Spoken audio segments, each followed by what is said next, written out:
Good day, everyone. Thank you so much for joining us. I'm former Congressman Toby Moffett, also currently the co-chair of government relations at Mercury Public Affairs in Washington, D.C. We have a very exciting event for you today, and thank you so much for joining from not just Turkey and the U.S., but others in different time zones. I'm honored today to be moderating a panel with very distinguished guests. First of all, the host of the event, the Turkey-U.S. Business Council, one of the preeminent, most important business councils in the world, in fact, not just in Turkey or the U.S.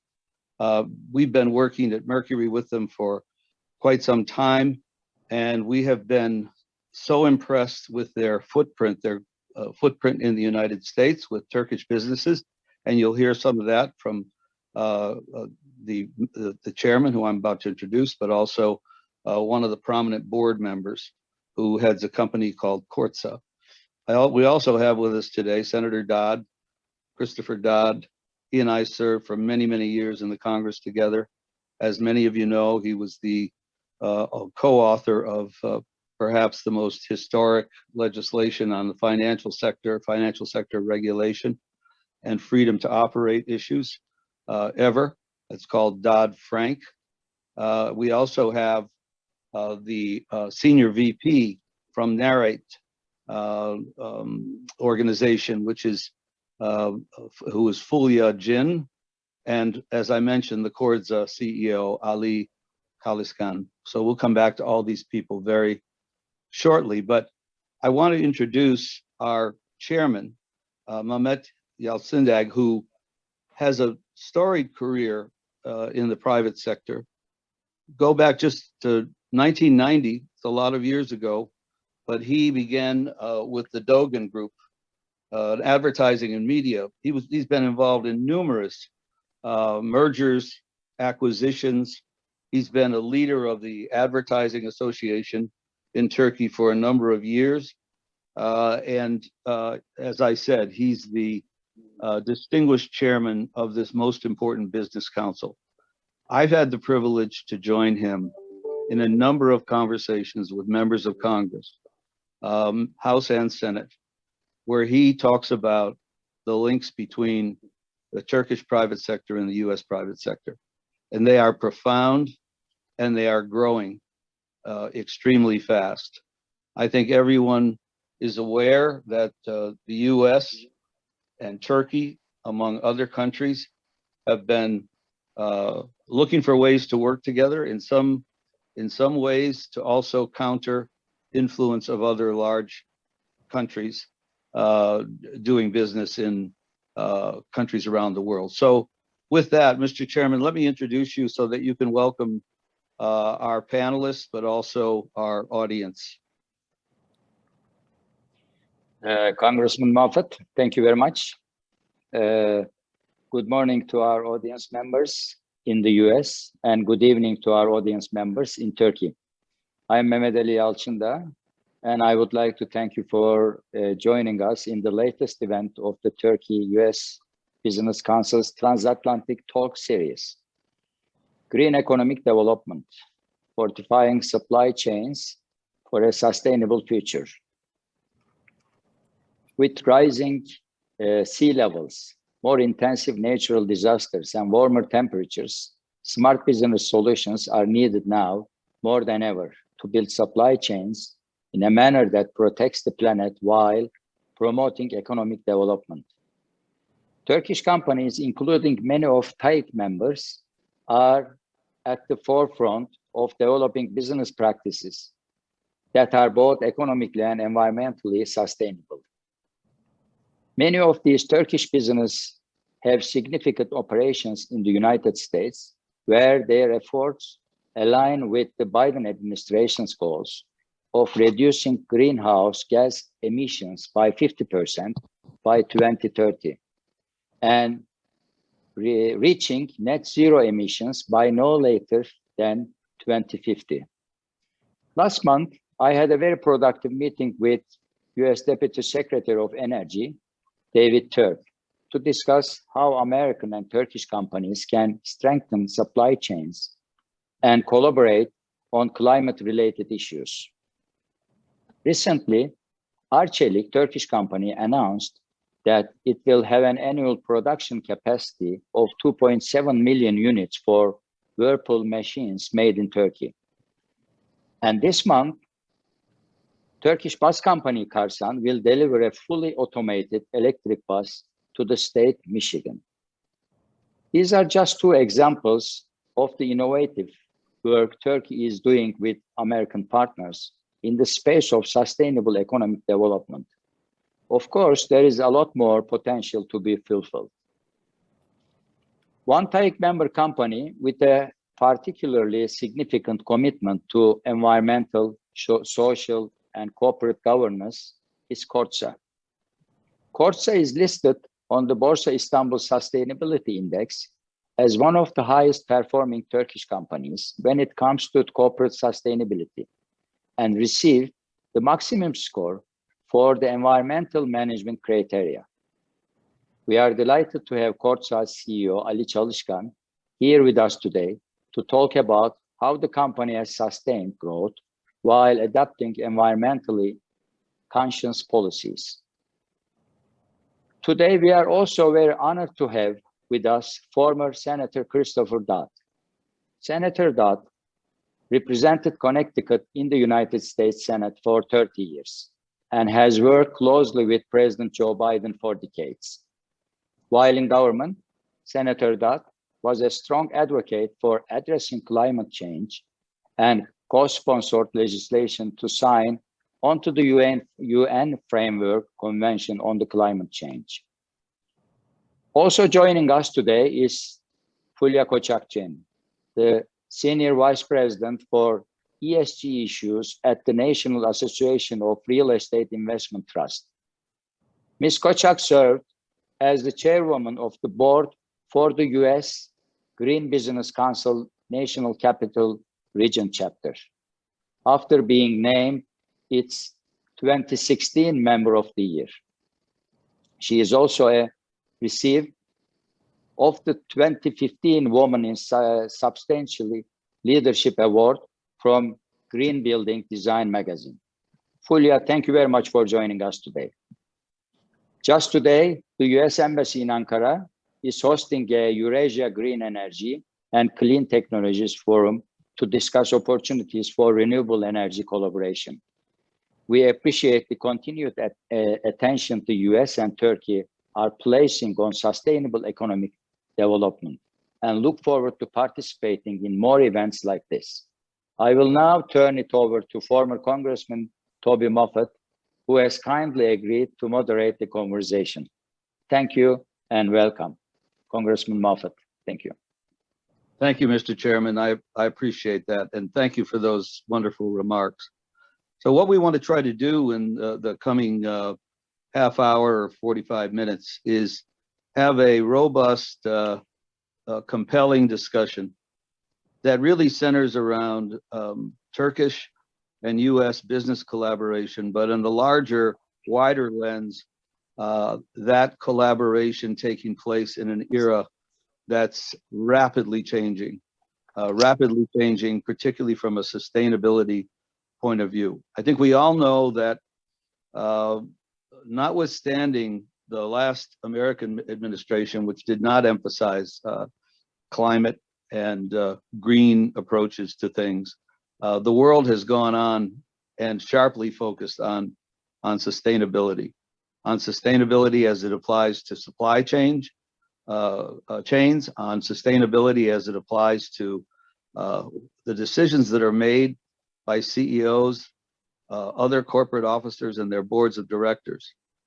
I want to first, before I go to Senator Dodd for a question, I'd like to ask the chairman of Kordsa, the CEO, Mr. Çalışkan. You said $300 million of investment. Are you continuing to aggressively look for investments in the United States? And when you do, what are your considerations with regard to sustainability issues and climate-related issues? How does your company and your industry approach those? And how might it be different because of the Biden emphasis on green initiatives now? Thank you, Congressman Mahfoud. First of all, let me just short introduce about our company in the United States. I mean, as Corsa, actually, we exist in the United States starting from early 2000s.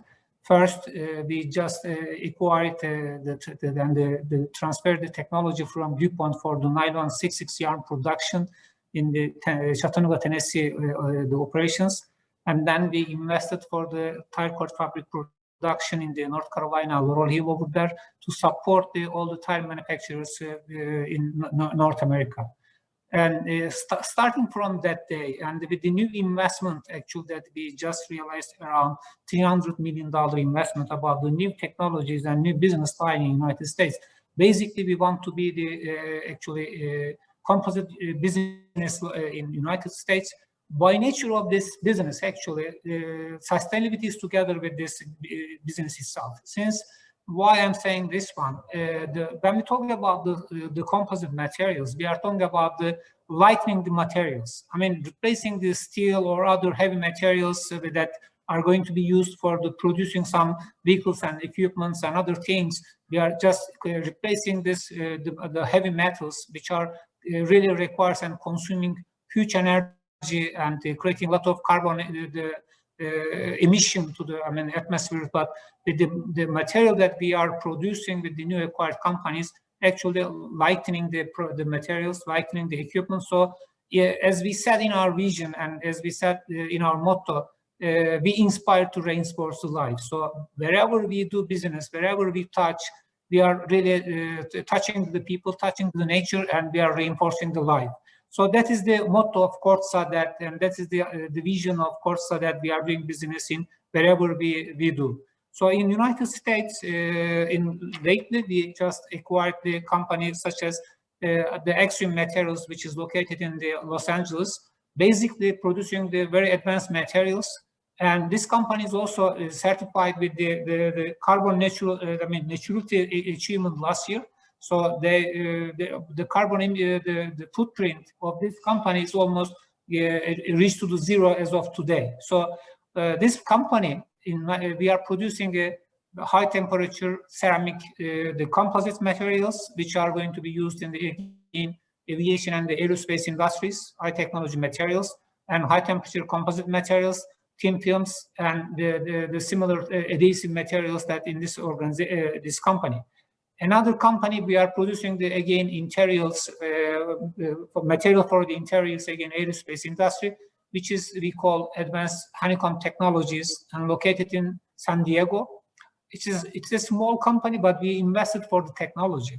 The difference between the existing the technology in the market versus what we invest over there. Our technology that we invested in the United States, we are using the water-based the resins for the coating the honeycomb that are going to be used for the interior, and also it's very the fire resistance is really strengthened. So that there's creating a differentiation for the sustainability in the market also. Most of the current technologies to produce the honeycomb core materials in the industry today utilizing the phenolic resins in the market. So our differentiation is coming from, again, with the technology that we invested. And also the other two composite companies, which is one is in, again, Los Angeles, the other in located in Philadelphia. Basically, we are in the supply chain of the Boeing, and we are producing the carbon fiber fabrics or aramide fabrics to reinforce, again, aviation industry. So those are the high technology and the high-end products. When we look at the pollution, the carbon emissions and the water consumptions, those are very relatively and very good level as we acquired. And other business lines in Chattanooga and the North Carolina, Laurel Hill also, as part of our global program, we have the programs for the waste management and waste reduction, carbon emission reduction, and the water reduction globally. So as part of this global program, we are also executing and implementing all activities in our operations in North America today. So for the future investment, yes, Corsa is growing in the new lines, I mean, new business lines. And composite is one of the lines that we will continue to grow, since in our tire reinforcement part, we are already is a global leader in the market. So in the composite part also, we want to continue to grow in the United States and also in Europe, to creating a twin of this technology and the footprint that we have in the United States, I mean, in Europe also. So Corsa will continue to grow in the different geographies, and at the same time, Corsa is continuing to grow in this business with the different segments. I mean, in the industrial applications and the pressure vessels and others. Since we know that future is related with the, I mean, mobility trend in the future is moving towards the electrification, new electrical car, less emission, etc. So Corsa is also actually serving in this line, the business line, since we are writing in the material, I mean, the vehicles, and also we are already in the process to producing the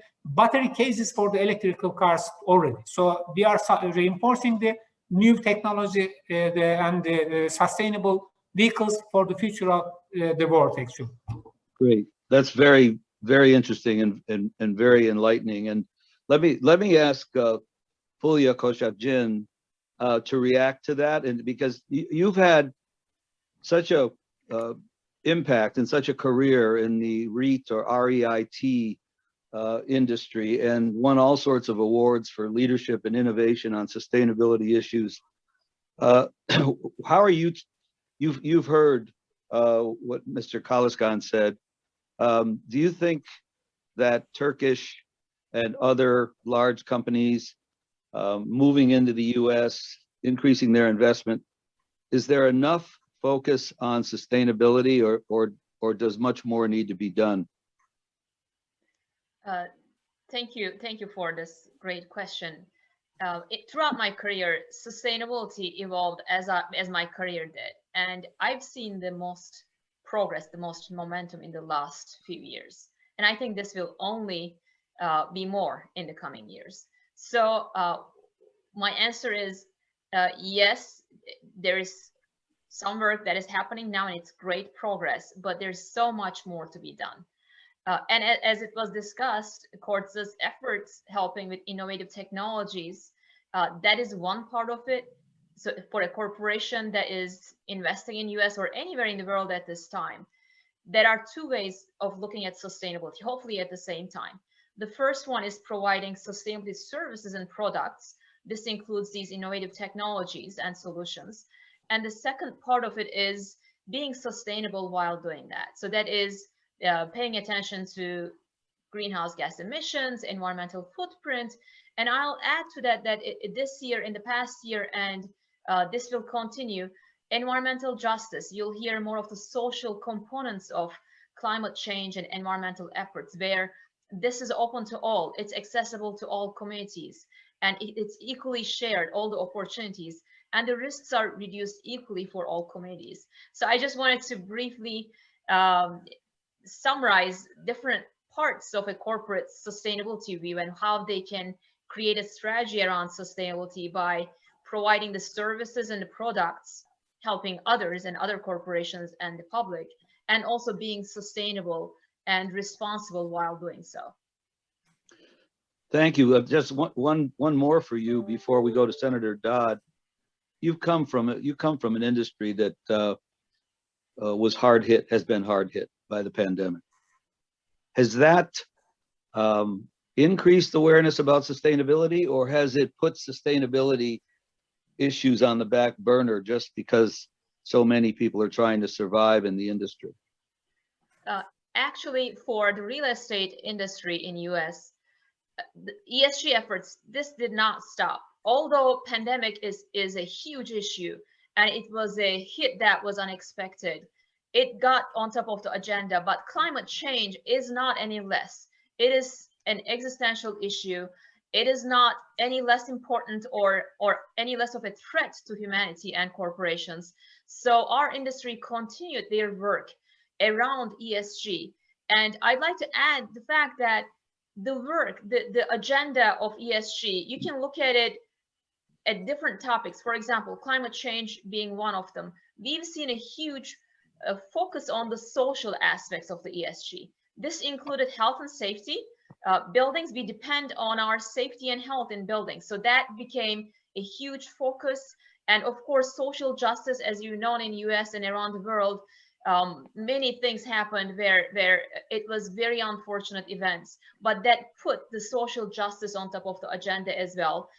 Diversity, equity, and inclusion, it's been important, but it became more important than ever. I don't think there's a single company that's not paying attention to it right now. And if there is, I think they need to start doing something around it. So what we call the ESG, I guess, for real estate is evolving, and it's still important. It evolved a little more in the past year. Thank you. That's very, very, very helpful and very instructive. And we'll come back to you shortly. Our next panelist, I'm very honored and proud to introduce a longtime friend of mine, Senator Chris Dodd and I went to Congress together about a century ago. Well, maybe not quite a century, but sort of almost a century. He served with distinction in the House of Representatives and then was elected to the United States Senate several times from the state of Connecticut. He then had a private sector career as the head of the Motion Picture Association. Some of you may know the Motion Picture Association is one of our top trade associations in the United States and globally. He was very involved as sort of an ambassador for the industry, the movie industry, and so forth. He and Joe Biden served together for many years in the Senate. That was one reason, of course, that candidate Biden reached out to Senator Dodd on a number of occasions. I remember hearing, Senator, that you were in Iowa campaigning for the now president, and I recall it was at a moment where there seemed to be no hope for him to win. And in fact, I think I spoke to you around that time. But you were very resolute and very confident. And of course, that kind of friendship and trust between you and the now president led to your being a leader in the group. It's a very small group to provide advice on a vice presidential selection. And that led to Senator Harris being chosen, and you were the key person in the middle of that. And then more recently, Senator Dodd has been a special envoy from President Biden on the Taiwan situation. I just want to add one I was thinking about this morning, Chris. There was a moment in late 2007, and we're not going to dwell on this, but I think I can't resist it really. You were running for president. Biden was running for president. Obama was running for president. Hillary was running for president. And you called me and said, "What are you doing tomorrow?" This was, I don't know if it was September or October. I said, "Why?" And you said, "I'd like you to go with me to the first presidential debate," which was at Dartmouth College in Hanover, New Hampshire. And I said, "Oh, I was so busy," but you said, "Come on, please go and go up there and talk to some Dartmouth students before the debate," and so forth and so on. I got to the private general aviation private terminal at Washington National Airport, and I was alone in this vast area, and in came Senator Dodd, and you said to me, "There's good news and bad news." And I said, "What's the good news?" You said, "Our plane is here." And you had a very nice but small two-prop little plane. And I said, "Well, that's good that the plane is here. What's the bad news?" And you said, "Senator Biden's hitching a ride with us." So the two of you were running against each other and heading up to the debate as adversaries. And in walked Biden with his top aide named Tony Blinken. And the four of us went on that plane to New Hampshire. And when we landed, we saw these gleaming jets. One massive jet had an Obama for president on the side, and the other had a Hillary for president. And there were these two candidates together, riding up there to then do combat in the debate. I had to mention that because I remember. That was a magical moment, really. Yeah. And really, in retrospect, the fact that Joe didn't have enough money for a plane and you had barely enough money to charter a plane, but the two of you, were so close, even though you were running. And now Yeah. we can say that's an interesting piece of history. Senator, you've served so admirably in the public sector, and then have had terrific private sector experience. If you look at the last 20 years, how have CEOs changed their thinking when it comes to corporate behavior in the face of climate change, sustainability issues, supply chain? I know you've been very involved even in recent days in supply chain issues. What are the most dramatic changes that come to mind? Well, I think Ms. Jin, Fulya Jin, just I think articulated it very well. The ESG, the not only just shareholder capitalism but stakeholder capitalism has really taken hold. I mean, people I think thought it was a marketing sort of technique or a marketing approach, and I think questioned how serious business, speaking generally, were committed to these issues.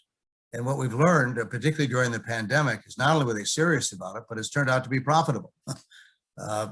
It's about 51 or 52 years ago that the famous paper written by Milton Friedman. And then 50 years ago, the synopsis of the piece was the business of business is business. And the public sector issue, that's government's responsibility. You stay out of our lane, we'll stay out of yours.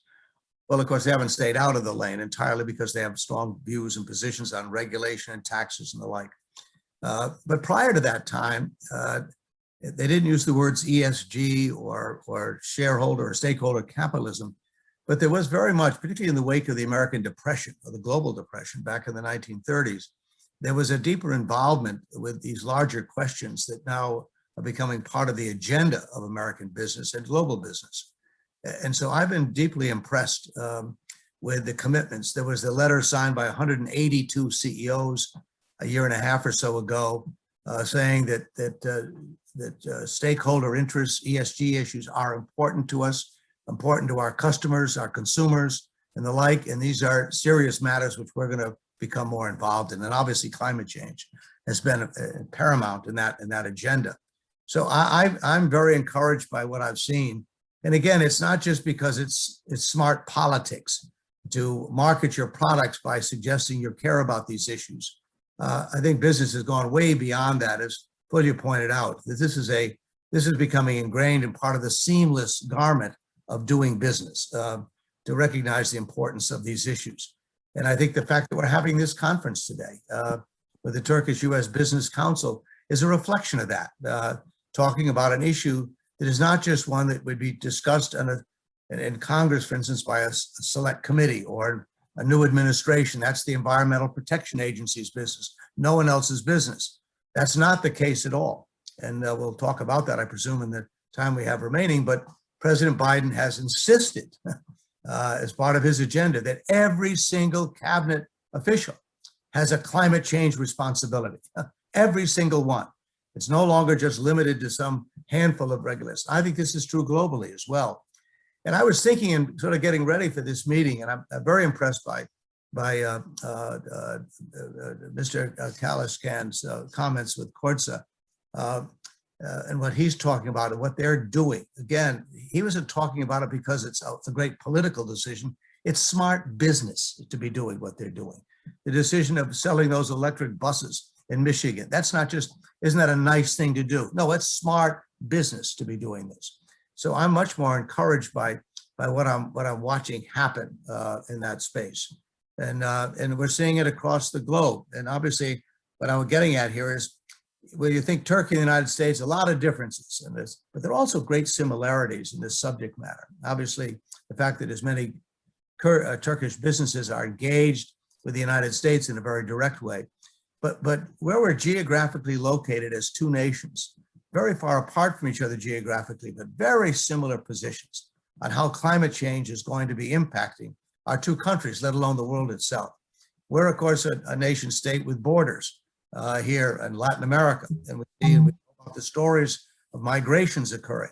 I know in Turkey, the numbers are significant of migrants coming from parts of Africa and elsewhere, where because of droughts and the lack of food and so forth, are doing what human beings have done throughout history here. So we're facing a lot of the same issues as two nation states that I think are rather fascinating. I didn't appreciate it as much, Toby, until you asked me to get involved in this and doing some work on it. I became very impressed with the similarities that as nation states we're grappling with. So, but to answer your question, I'm convinced this is not a passing fad, that this is some nice thing to get involved in because it makes it good, sounds like we're a progressive, engaged business. This is smart business decisions, and obviously it can't come soon enough in the importance of this question.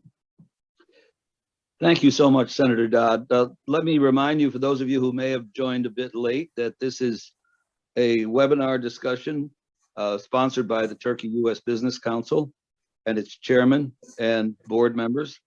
Well, let me in that case go back to Mr. Kalikskan and see if you would like to react to what Senator Dodd said from your perspective as a leader of a Turkish company with major investments in the U.S.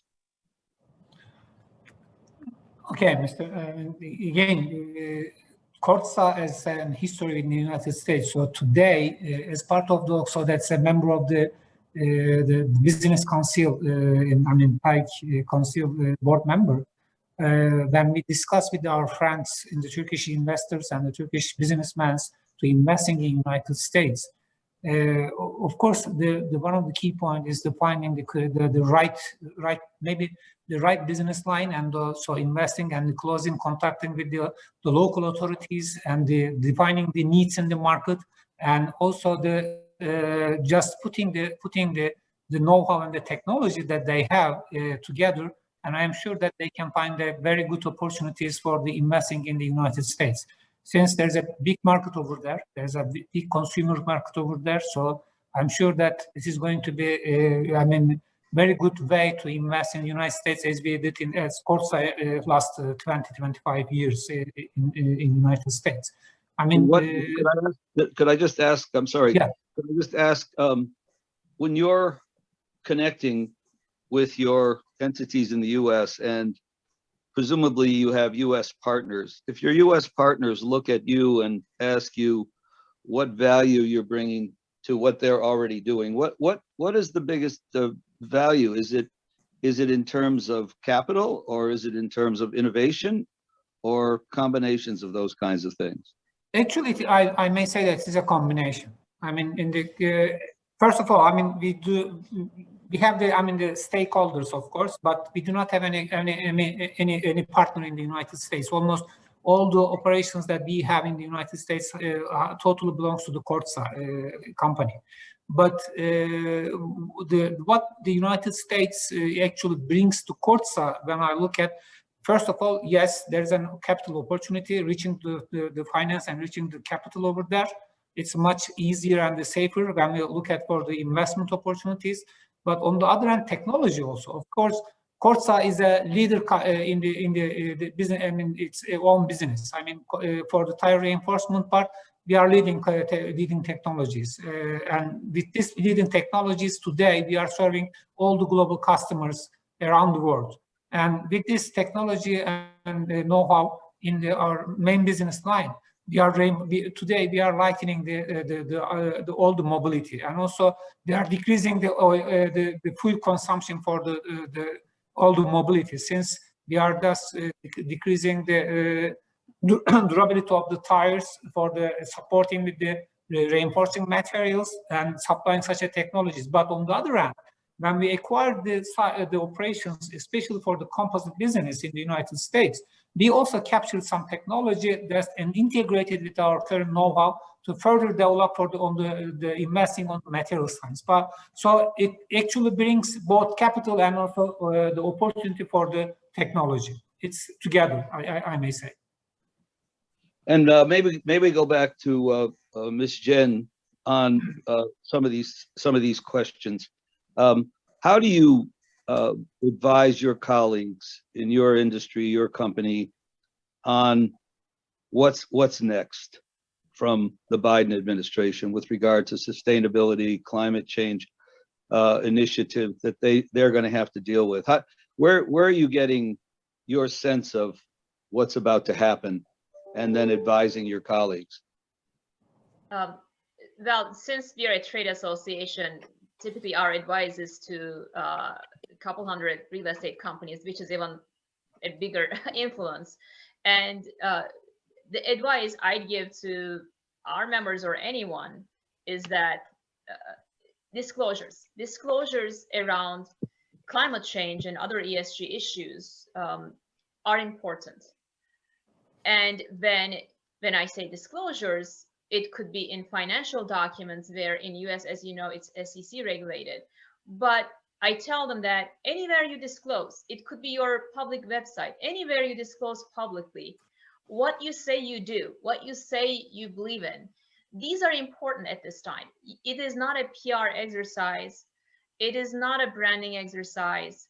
You have to verify what you're disclosing. You have to make sure your departments are talking to each other. You don't have a communications person just putting something out there, not realizing that the general counsel did not look at it. So what I tell them is that whatever is out there that you're publishing publicly, you need to own it, and you have to make sure that it's verified. So that's the big advice I give typically. And as I said, many of our members and many companies in US, especially if they are large scale, they've been working around climate change and other environmental, social, and governance issues for a while now, and they've been voluntarily disclosing.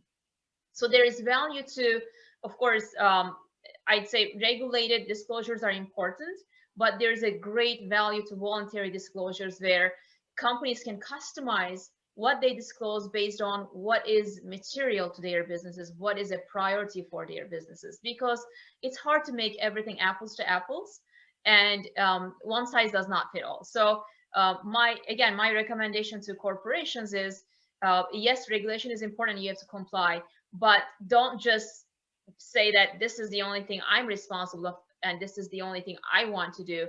Voluntary disclosures based on what is important for the corporation is critically helpful, and it's an opportunity. It's an opportunity for investment dollars, because if you're only focusing on the regulation and what you have to disclose, I think you're missing on an opportunity for the capital now that's going to sustainable, social responsible investments. I think all key institutional investors right now are creating their internal ESG departments. They are creating their screening mechanisms, their scoring mechanisms to find the right investments.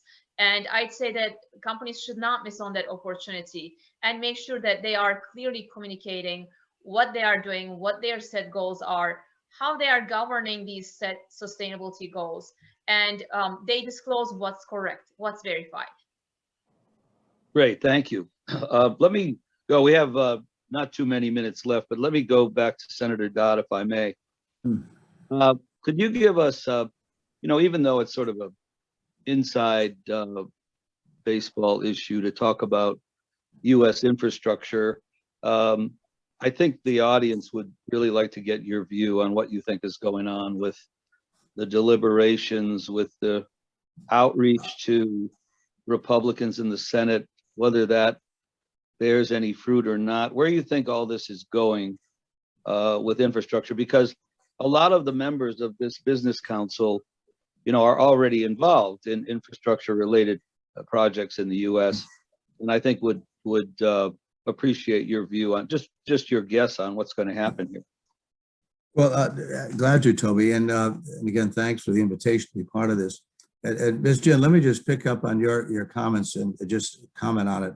I think you're exactly right. I meant what I said earlier. I think this is not branding and marketing techniques. These are serious commitments that are being made by people like Mr. Kaliskan and others. And with courts, this is smart decision making in the future of that company and its business in the United States.